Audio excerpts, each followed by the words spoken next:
Kanchipuram Vakula silks నాణ్యత మా ప్రాధాన్యత. మదీనాగూడ, మియాపూర్, హైదరాబాద్ లో త్వరలో శుభారంభం. నమస్తే, welcome to I dream social spotlight with కవిత.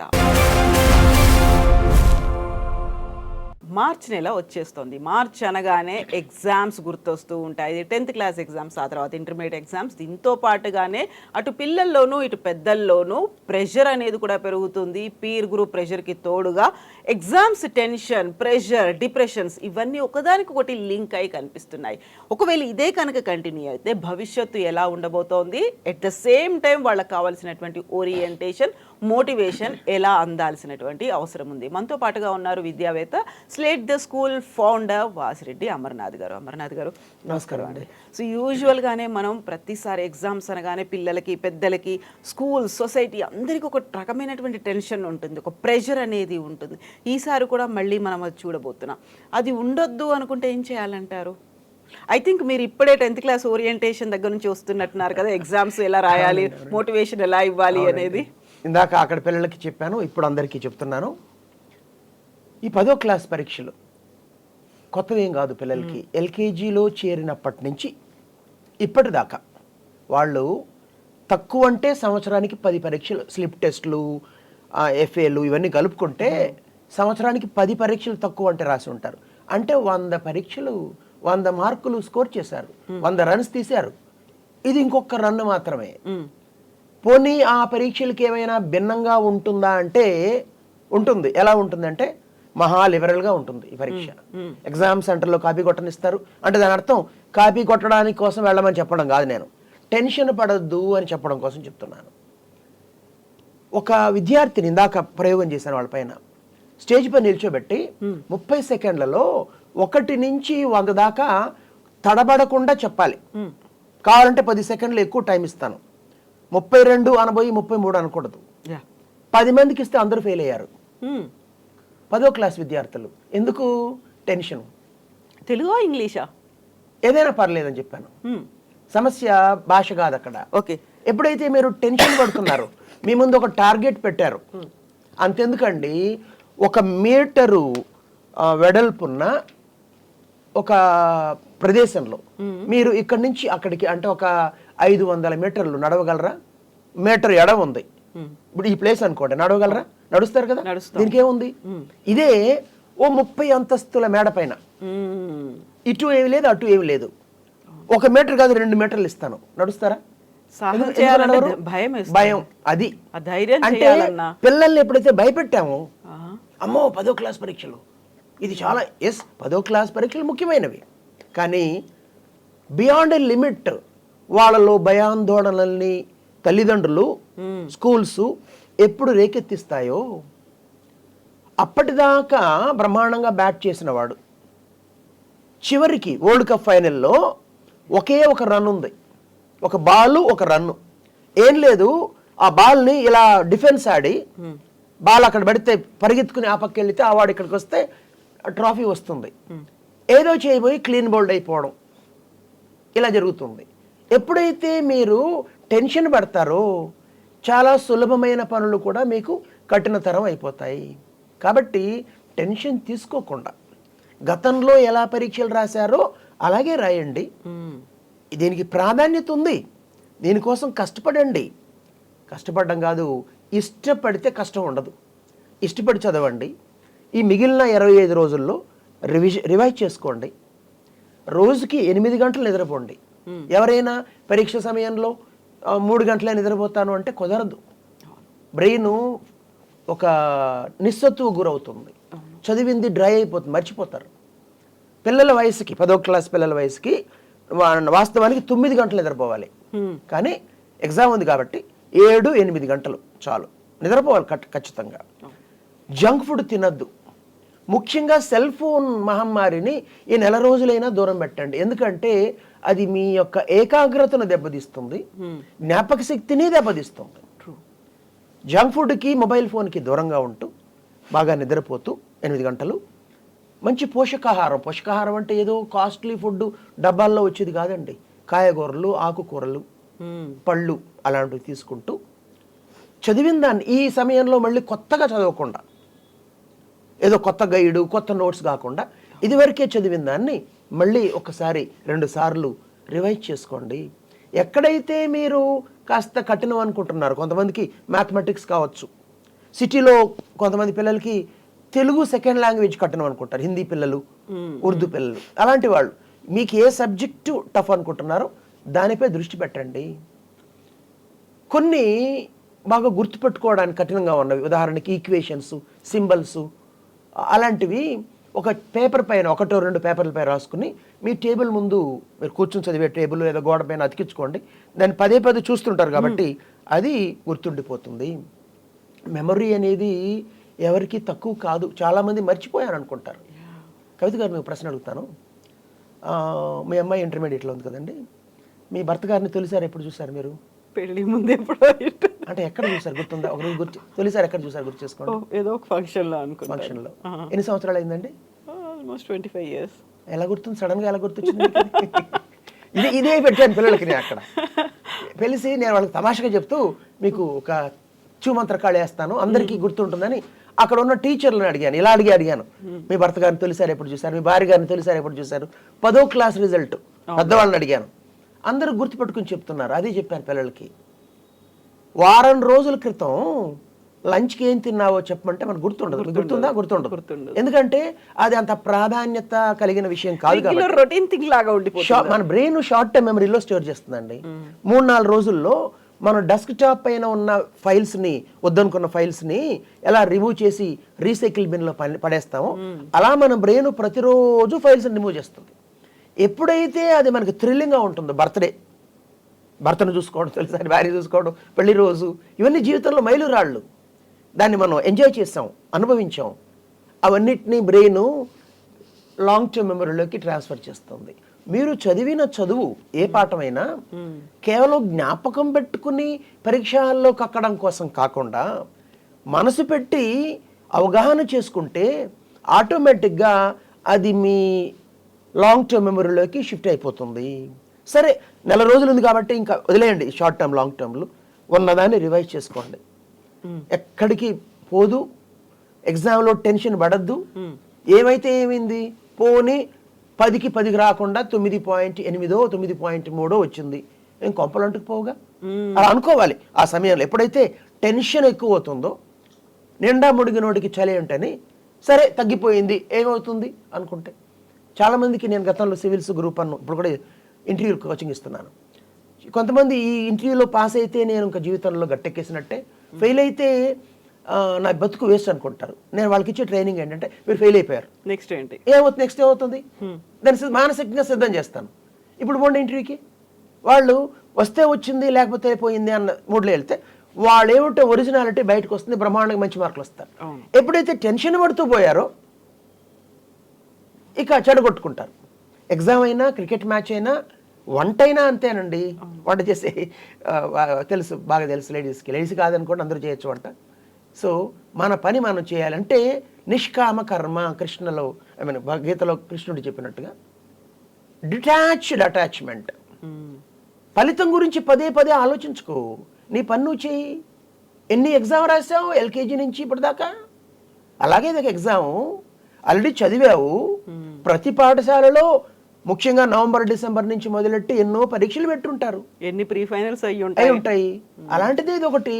దీని గురించి అంత గాబరా పడాల్సిన అవసరం లేదు. అలాగని మరి తక్కువ కూడా చేసుకోవద్దు. ఏముందిలే, ఏదో కాపీ కొట్టి పాస్ అయిపోవచ్చులే అంటే ఎబిలిటీ ఉన్నవాడు, కష్టపడేవాడు, మీ ఈ మార్కులు భవిష్యత్తులో అన్ని దశల్లో 10th క్లాస్ మార్క్ లిస్ట్ని మీరు సమర్పించాలి. ఇంటర్ కోసమే కాదు, డిగ్రీ, ఆ తర్వాత పాస్పోర్టు, ఐఏఎస్, ఏ జాబ్కి అటెండ్ అయినా, జాబ్ ఇంటర్వ్యూకి అటెండ్ అయినా 10th క్లాస్ మార్కులు ఉంటాయి. దీని ప్రాధాన్యత తెలుసుకోండి. ఇది ఒక ఫస్ట్ ఇన్నింగ్స్ మీకు లైఫ్లో రాబోయే అనేక పెద్ద యుద్ధాలను ఎదుర్కోవడానికి మీది ఒక ట్రయల్ అది. కాబట్టి దానికి ఇవ్వాల్సిన ఇంపార్టెన్స్ ఇవ్వండి. అతిగా తీసుకోవద్దు, తక్కువ తీసుకోవద్దు. ఆ బ్యాలెన్స్ చేయడం చాలా కీలకం. ఇదే చెప్పానండి పిల్లలకి. అయితే ఇప్పుడు ఏంటంటే ఇంతకాలం రాసిన ఎగ్జామ్స్ అన్ని వాళ్ళ స్కూల్లోనే వాళ్ళ టీచర్స్ మధ్యలోనే అదే క్లాస్ రూమ్లో రాస్తుంటారు. బోర్డ్ ఎగ్జామ్ అనగానే ఇంకెక్కడో పడుతుంది, హాల్ టికెట్ తీసుకెళ్ళాలి, అక్కడ ఉన్నటువంటి అట్మాస్ఫియర్ ఎలా ఉంటుందో, ఇన్విజిలేటర్లుగా ఎవరు వస్తారో, ఈ టెన్షన్, ఆ చుట్టూ ఉన్నటువంటి అట్మాస్ఫియరే కొంచెం గాబరా హైరాణ పడేలా చేస్తుంది. సో వాళ్ళు ఆ టైంలో తీసుకోవాల్సినటువంటి కేర్, ప్రాపర్ ప్రికాషన్స్ ఏంటి? నిజం చెప్పమంటారా అబద్ధం చెప్పమంటారా? ప్లీజ్ నిజమే. సొంత స్కూల్లోనే కొంచెం పరీక్షలు స్ట్రిక్ట్గా జరుగుతాయి. ఈ 10వ క్లాస్ వచ్చేటప్పటికి ఈ 10వ క్లాస్ పరీక్షలకి టెన్షన్ పడేది ఎవరంటే ప్రభుత్వ విద్యాశాఖ అధికారులు. ప్రభుత్వ పాఠశాలల, ప్రైవేట్ పాఠశాలల హెడ్ మాస్టర్లు, ప్రిన్సిపల్స్. అంతేగాని పిల్లలు పడాల్సిన అవసరం లేదు. ఇంచుమించు అన్ని ఎగ్జామ్ సెంటర్స్లో చాలా లిబరల్గా ఉంటారు. చాలా చోట మాస్ కాపీయింగ్లు జరుగుతాయి. అంటే మాస్ కాపీయింగ్లు జరుగుతాయని ఆశించి వెళ్ళొద్దు, భంగపడద్దు. ఆ విషయం ముందు చెప్తున్నాను. కాబట్టి మీ పాఠశాల వాతావరణం కన్నా ఏమీ భిన్నంగా ఉండదు, అంతకంటే ఉదారంగా ఉంటుంది. కాకపోతే కొత్త ప్లేస్ కాబట్టి తొలి రోజు 1 గంట ముందు పోండి. ఎందుకంటే వెళ్ళడానికి దారి ఒకసారి గూగుల్ మ్యాపే తప్పు చూపిస్తుంది. కాబట్టి గంట ముందు చేరుకుని మీ రూమ్ ఏంటో అక్కడ కూర్చుని, ఒకవేళ మీ టేబుల్ సరిగా లేకపోతే వాళ్ళకి ఎగ్జామినర్లకు చెప్పడం, ఆ విధంగా కొంచెం జాగ్రత్తలు తీసుకుంటే సరిపోతుందండి. అంతకంటే మించి హైరాణ పడాల్సిన అవసరమే లేదు. సో ఇప్పుడు 10th క్లాస్, ఆ తర్వాత ఇంటర్మీడియట్ తర్వాత వాళ్ళు ఇంజనీరింగ్ చేస్తున్నారా, MBBS చేస్తున్నారా, ఆ తర్వాత మళ్ళీ బయటికి వెళ్తున్నారా, పీర్ గ్రూప్ ప్రెషర్తో పాటుగా సొసైటీ నుంచి కూడా ఒక రకమైనటువంటి ప్రెషర్ అనేది వస్తుంది. అవన్నీ ఇప్పుడే 10th క్లాస్ కాబట్టి ఒక డిసైడింగ్ ఫ్యాక్టర్ లాగా ఉంటుంది. ఒక క్రాస్ రోడ్స్లో ఉంటారు వాళ్ళు, అప్పుడే ఒక డెసిషన్ తీసుకోవాలి. ఆ జంక్షన్లో ఉన్నప్పుడు ప్రతిదీ ఒకదానికొకటి ఇంటర్లింక్డ్గా ఉంటాయి. చివరికి ఎలా ఉంటుందంటే ఫ్యూచర్లో పక్కవాడు విదేశాలకు వెళ్ళాడా, లేకుంటే పక్కవాళ్ళు వీళ్ళు ఏదో చేశారా, మన పిల్లలు కూడా అలాగే చెయ్యాలి. సో ఇవన్నీ కూడా వాళ్ళని ఎలా కంట్రోల్ చేసుకోవాలంటారు పేరెంట్స్? పక్కింటి అంకులతోనే సమస్య అండి. పక్కింటి అంకులు, పక్కింటి అంటే మీ వాడికి 10th క్లాస్లో ఎన్ని GPA పాయింట్స్ వచ్చినాయి, ఎన్ని మార్కులు వచ్చినాయి, ఏపీలో మారింది కొద్దిగా, ఎంత మార్కులు వచ్చినాయి, ఇంతేనా? మా వాడికి అప్పుడు ఇంకా ఎక్కువ వచ్చింది. ఆ తర్వాత ఇంటర్లో ఏ కాలేజీలో సీట్ వచ్చింది, ఈ కోర్సా? ఎవరో అమ్మాయిని వాళ్ళు HECలు చేర్పిస్తే వాళ్ళ అమ్మ HECనా, BAనా? అప్పుడప్పుడు రాఘవేంద్రరావు కాలం BAలు ఇంకా చేర్పిస్తారా? మా అమ్మాయి బీటెక్, మా అమ్మాయి MBBS. ఆత్మన్యూనత భావం పక్కవాడికి చెప్పుకుంటే కానీ మన బతుకు గడవదు. డాబు సరి, ఇలాంటి వాళ్ళ సంఖ్య పెరిగిపోతుందండి.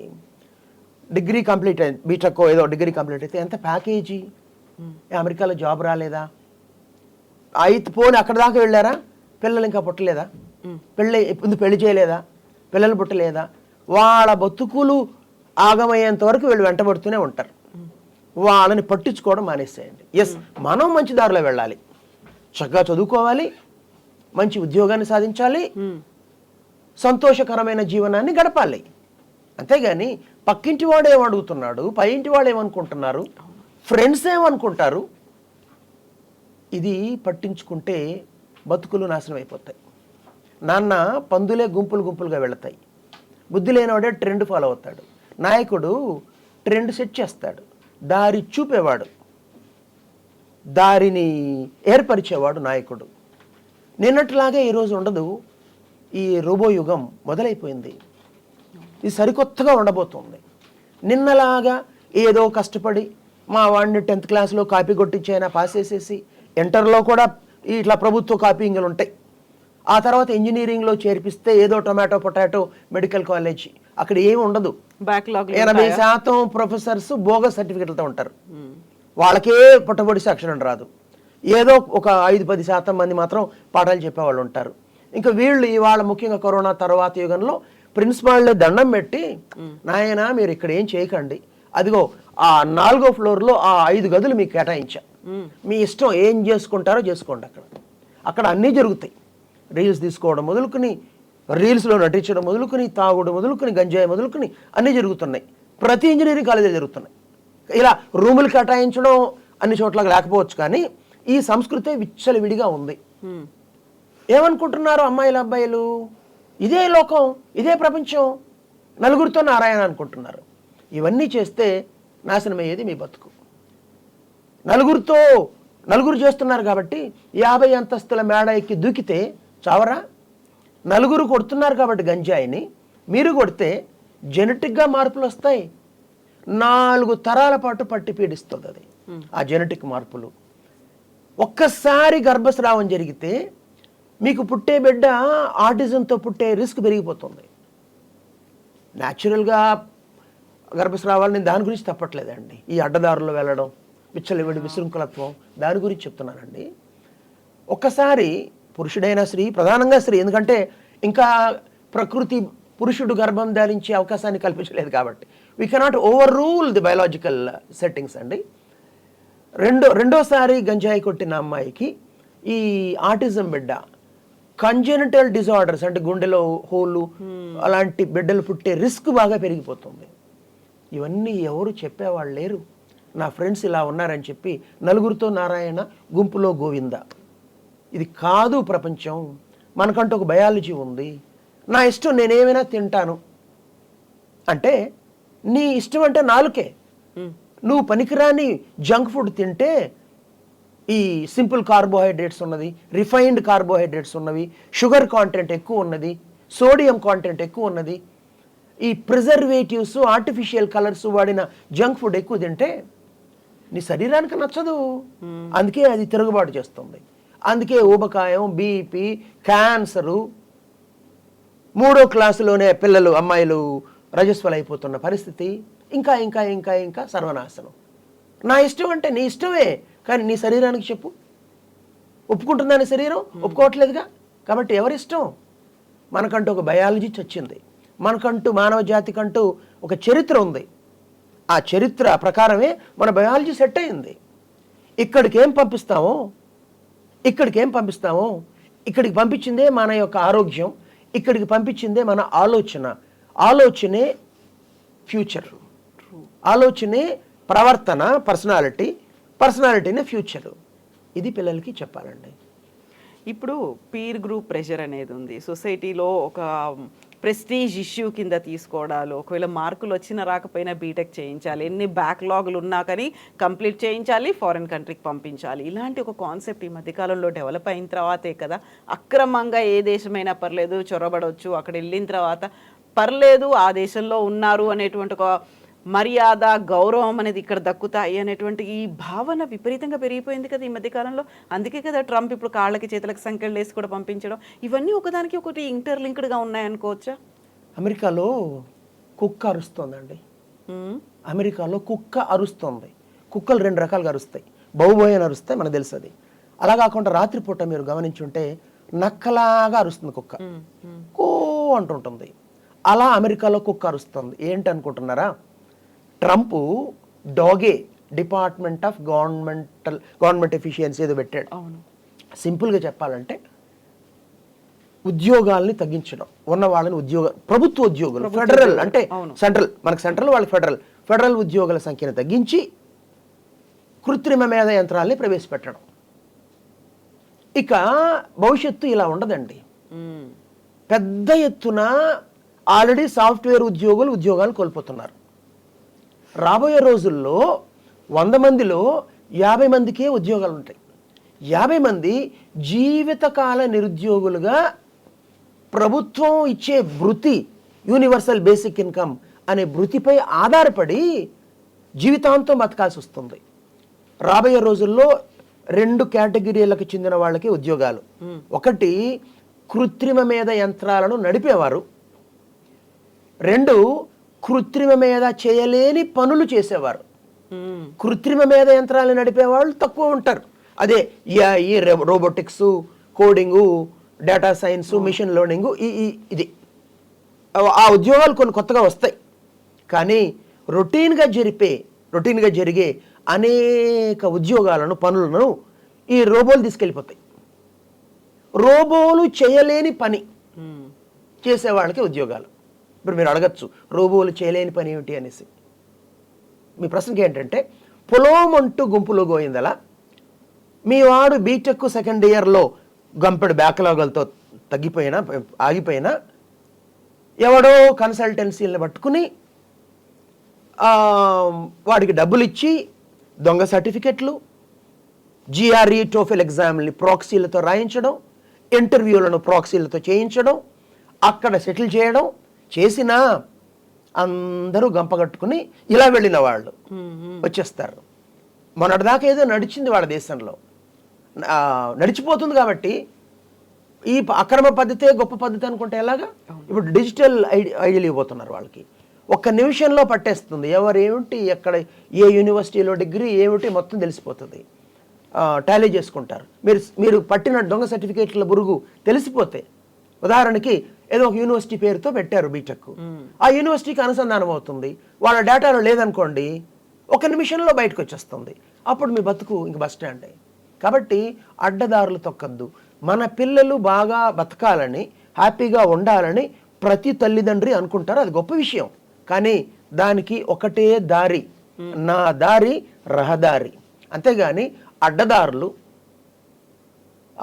ఈ డాంకీ దారి వెళితే సంకెళ్ళ దారితో తిరిగి రావాల్సిందే. అదండి. సో ఇవన్నీ కూడా బేసిక్గా పేరెంట్స్ ముందు నుంచి ఆలోచించాల్సిన అవసరం ఉంది. తాము తమ పిల్లల్ని ఎలా చూడాలనుకుంటున్నారు, సొసైటీకి ఏం చెప్పాలనుకుంటున్నారు. మనం నేర్పే గ్రామర్ అంటే ఇంగ్లీష్ గ్రామరు, తెలుగు గ్రామర్ కాదండి. జీవితానికంటే ఒక గ్రామర్ ఉంటుంది. ట్రూ. ఆ గ్రామర్ కనుక బాగుంటే మన పిల్లలు గ్లామరస్గా బతుకుతారు జీవితాంతం. గ్రామర్ తప్పితే బాడీలోకి కార్టిజాల్ వస్తుంది, ఇది స్ట్రెస్ హార్మోన్. ఇక బతుకు కెనడా అయిపోతుంది. కెనడా ఎందుకంటున్నానంటే అదొక దేశం, దిక్కులేని దేశం అయిపోయింది ఇవాళ. దాన్ని 51వ రాష్ట్రంగా మారాలంటాడు ట్రంప్. అవును. ఇక ఇక్కడ ఖలిస్తాన్ ఉద్యమాలు జరిగినాయి. ఇక్కడైతే ఖలిస్తాన్ ఉద్యమం ఫెయిల్ అయింది, కానీ అక్కడ వాళ్ళు కెనడాని ఖలిస్తాన్గా మార్చేసుకుంటారేమో అని అనుమానాలు నాకు రోజు రోజు బలపడుతున్నాయి. కాబట్టి ఎందుకు కొరగాని దిక్కులేని దేశంలా అనిపిస్తోంది ఇప్పుడు. అలా ఉండాలని మారకూడదని అనుకోవట్లేదు. కాబట్టి కొంప కెనడా అయిపోతుంది అన్న మాటని వాడాను నేను. కాబట్టి ఎప్పుడైనా ఎవరైనా అండి, వ్యక్తి అయినా, కుటుంబం అయినా, సమాజం అయినా, దేశమైనా, మొత్తం మానవ జాతి అయినా, మనం చేసే పనులు బట్టే బేసిక్స్ కరెక్ట్గా ఉంటే అన్నీ కరెక్ట్గా ఉంటాయండి. నేను నా జీవితం నా ఇష్టం అని బేసిక్స్ ఎప్పుడైతే తప్పుతారో, గ్రామర్ని ఎప్పుడైతే మీరు పట్టించుకోరో, జీవితం తలకిందులైపోతుంది. ఎన్నిసార్లు మానవ జాతి చరిత్రలో ఇది ప్రూవ్ అయిందండి. అనేక యుద్ధాలకి కారణం ఇదే. ఆన్లైన్ బెట్టింగ్ చేస్తున్నారు. ఆన్లైన్ బెట్టింగ్ చేసి 1,30,00,000 పోగొట్టుకున్నాడు 29 ఏళ్ల సాఫ్ట్వేర్ ఇంజనీర్, ఆత్మహత్య చేసుకున్నాడు. అంటే 1,30,00,000, అతనికి 2 లక్షల జీతం వచ్చినా ఎప్పుడు తీర్చాను అతను తెలిసిందా? తెలియలేదు. ఎందుకు? అంత ఇంగిత జ్ఞానం కొరబడింది. భార్య ఉంది, పిల్లలు ఉన్నారు, అయినా పట్టించుకోలేదు. ఇది కొత్తగా వచ్చింది కాదే. మహాభారతంలో చెప్పారు. ఆయన ధర్మరాజు తానోడి నన్నోడేనా, నన్నోడి తానోడేనా అని చెప్పి ద్రౌపది అడిగింది. అలా వెళ్ళి ఆయన బానిస కాబట్టి రాజ్యాన్ని పోగొట్టుకున్నాడు, తమ్ముళ్ళని తాకట్టు పెట్టాడు, తనని తాకట్టు పెట్టుకున్నాడు, చివరికి భార్యను కూడా తాకట్టు పెట్టాడు. దానివల్ల యుద్ధమే జరిగింది. ఎందుకు చెప్పారు అవన్నీ? అందులో ఇప్పుడు చర్చ ఏమిటంటే అది నిజమా అబద్ధం. అరే నిజమా అబద్ధమా తర్వాత మాట్లాడు ఆయన. దాంట్లో ఎంత నీతి ఉంది నేర్చుకోవడానికి. సామాజిక తెలివితేటలే అది. ఎస్, 1-2 ఈ కాలానికి సూట్ అయ్యేలా ఉండకపోవచ్చు, అది వేరే విషయం. బట్ బ్రాడ్గా ఆలోచిస్తే ఇవన్నీ కూడా మనిషిలో ఈ సామాజిక భావోద్వేగ తెలివితేటలు, కుశాగ్ర బుద్ధి, ఇవన్నీ పెంచడం కోసం వచ్చినవి అండి. వచ్చిన కథలు, పురాణాలు ఇవన్నీ కూడా వాటి నుంచి గ్రహించాలిగా. ప్రతిదీ నేనే సొంతంగా తెలుసుకుంటానంటే చేతిలో నిప్పులో వేలిపెట్టి కాలుతుందా లేదు తెలుసుకోవాలి, బట్టలు ఆరేస్తే ఎండలో ఆడుతుందని తెలుసుకోవాలి. అలా సాధ్యమా? మన పూర్వీకులు ఎన్నో కనిపెట్టారు. మసాలా దోశ తింటున్నాం మనం అంటే ఎన్ని తరాల పాటు ఎంతమంది ఆలోచించుంటే ట్రయల్ అండ్ ఎర్రర్ మెథడ్లో ప్యాడీ, రైసు, దాన్ని నీళ్ళలో నానబోయడం, మినప్పప్పు, రెండింటిని కలపడం, పులియబెట్టడం, తొయ్యను పోయడం, దానికి బంగాళదుంప, ఎన్ని సంవత్సరాల ఉమ్మడి తెలివితేటలు లేదా సంచిత విజ్ఞానం, సమిష్టిగా కాదు సంచిత విజ్ఞానం అయితే మనకి మసాలా దోశ వచ్చింది. ప్రతి ఒక్కటి మనమే కనుక్కోవాలంటే మిమ్మల్ని తీసుకెళ్ళి ఒక మనుషులు ఎవ్వరూ లేని ఒక ఐలాండ్లో పడేస్తే 1 గంటైనా బతకగలుగుతారా? పొద్దున్న లేస్తే బ్రష్ మొదలుకొని రాత్రి పడుకొని బెడ్ దాకా ఏం ఉండదు అక్కడ. కాబట్టి నువ్వు 40 లక్షల సంవత్సరాల మానవ జాతి చరిత్రకు వారసుడుగా పుట్టావు. నేను నా ఇష్టం అంటే ఎస్, వ్యక్తిగత అభిప్రాయాలు ఉండాలి, గౌరవించాలి. కానీ సమాజం అనేది ఒక బోట్ అండి. నా సీటు కింద నేను రంధ్రం పెట్టుకుంటానంటే కుదరదు, సమాజం ఒప్పుకోదు. పిల్లలకి సామాజిక తెలివితేటల్లో చదువులో భాగంగా నేర్పాలి. నేర్పకపోవడమే చుట్టూరా జరుగుతున్న అనేక అనర్థాలకి కారణం. అది పేరెంట్స్ కూడా గుర్తించుకోవాలి. ఎస్ అండి, thank you so much Amarnath గారు. థ్యాంక్ యూ అండి.